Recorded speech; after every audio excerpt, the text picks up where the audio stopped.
Fitzgerald Kennedy, do solemnly swear. I, John Fitzgerald Kennedy, do solemnly swear. That you will faithfully execute the office of President of the United States. That I will faithfully execute the office of President of the United States. And will, to the best of your ability. And will, to the best of my ability. Preserve, protect, and defend the Constitution of the United States. Preserve, protect, and defend the Constitution of the United States. So help you God. So help me God.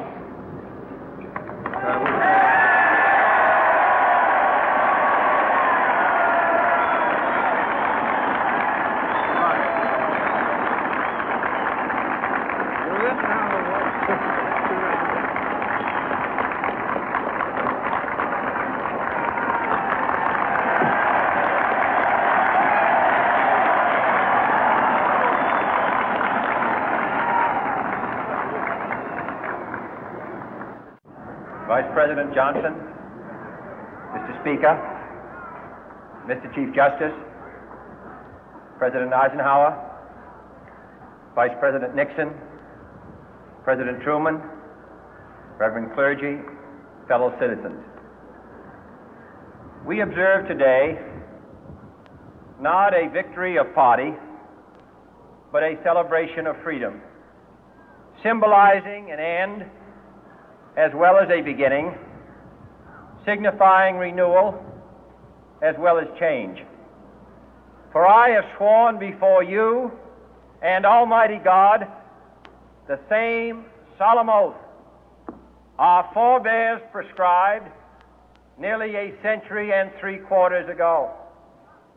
The world is very different now, for man holds in his mortal hands the power to abolish all forms of human poverty and all forms of human life.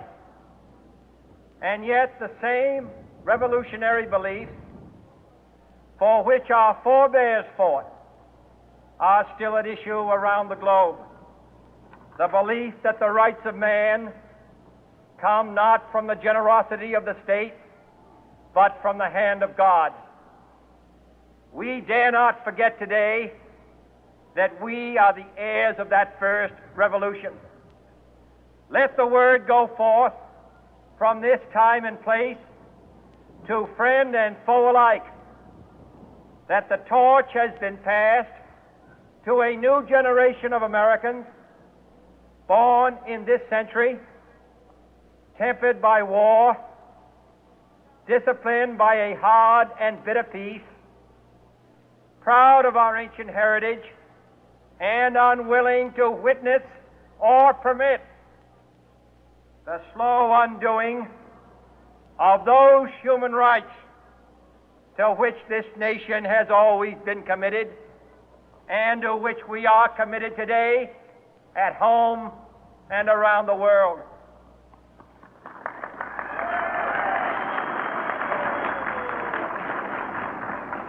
Let every nation know, whether it wishes us well or ill, that we shall pay any price, bear any burden, meet any hardship, support any friend, oppose any foe to assure the survival and the success of liberty.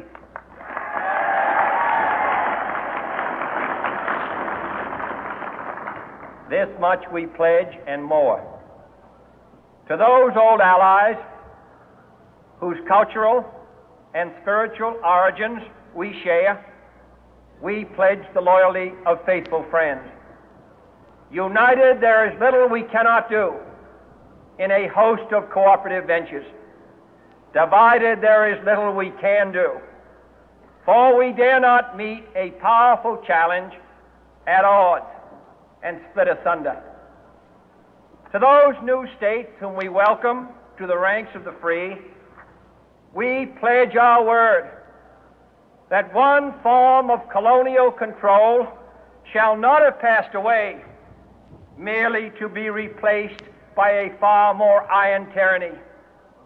We shall not always expect to find them supporting our view, but we shall always hope to find them strongly supporting their own freedom, and to remember that in the past, those who foolishly sought power by riding the back of the tiger ended up inside.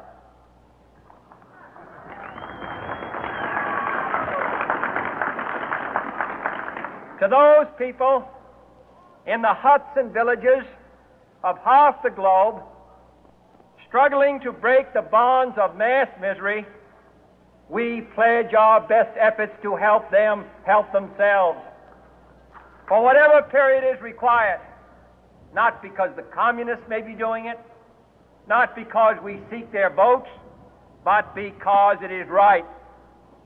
If a free society cannot help the many who are poor, it cannot save the few who are rich.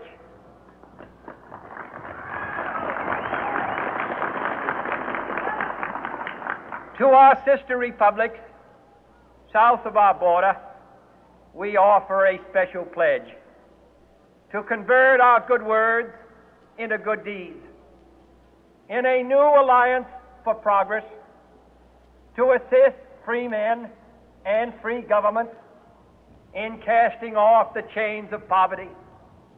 But this peaceful revolution of hope cannot become the prey of hostile powers. Let all our neighbors know that we shall join with them to oppose aggression or subversion anywhere in the Americas. And let every other power know that this hemisphere intends to remain the master of its own house.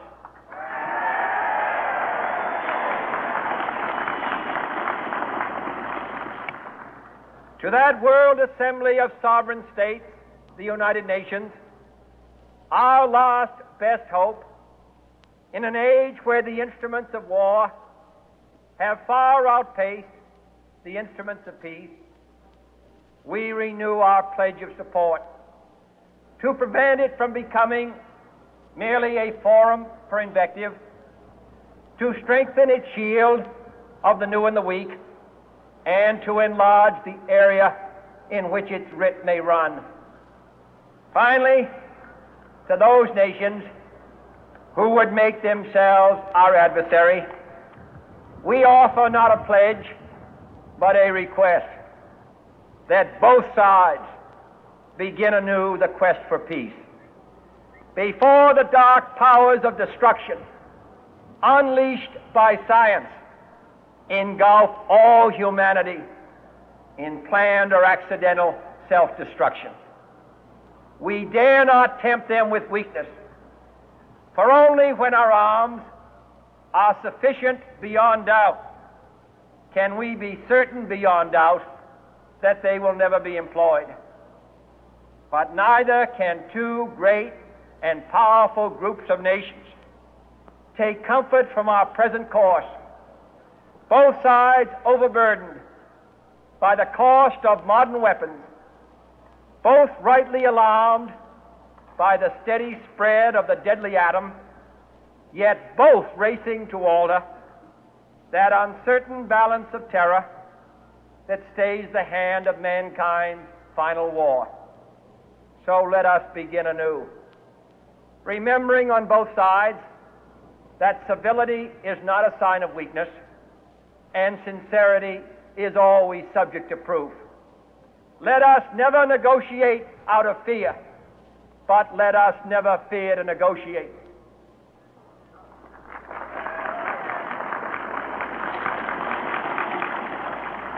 Let both sides explore what problems unite us, instead of belaboring those problems which divide us. Let both sides, for the first time, formulate serious and precise proposals for the inspection and control of arms, and bring the absolute power to destroy other nations under the absolute control of all nations.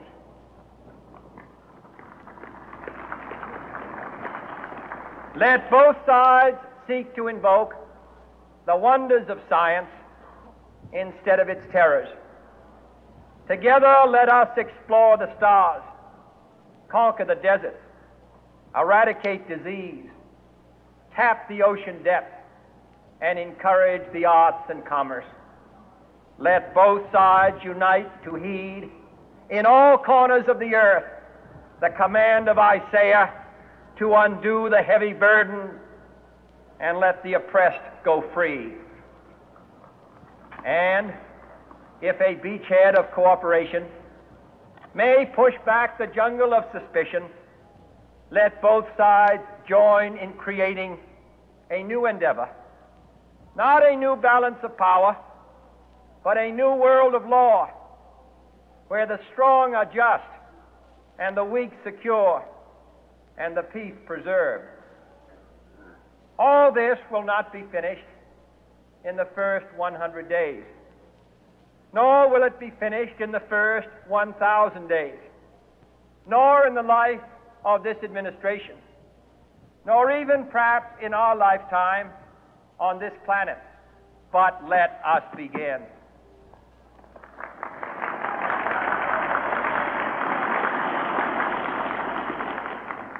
In your hands, my fellow citizens, more than mine, will rest the final success or failure of our course. Since this country was founded, each generation of Americans has been summoned to give testimony to its national loyalty. The graves of young Americans who answered the call to service surround the globe. Now the trumpet summons us again, not as a call to bear arms, though arms we need, not as a call to battle, though in battle we are, but a call to bear the burden of a long twilight struggle, year in and year out, rejoicing in hope, patient in tribulation, a struggle against the common enemies of man, tyranny, poverty, disease, and war itself. Can we forge against these enemies a grand and global alliance, north and south, east and west, that can assure a more fruitful life for all mankind? Will you join in that historic effort?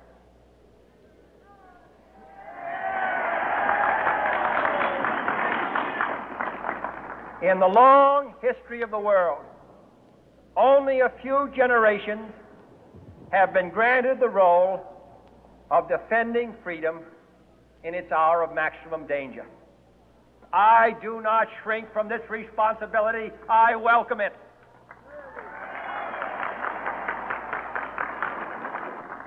I do not believe that any of us would exchange places with any other people or any other generation. The energy, the faith, the devotion which we bring to this endeavor will light our country and all who serve it. And the glow from that fire can truly light the world. And so, my fellow Americans, ask not what your country can do for you, ask what you can do for your country.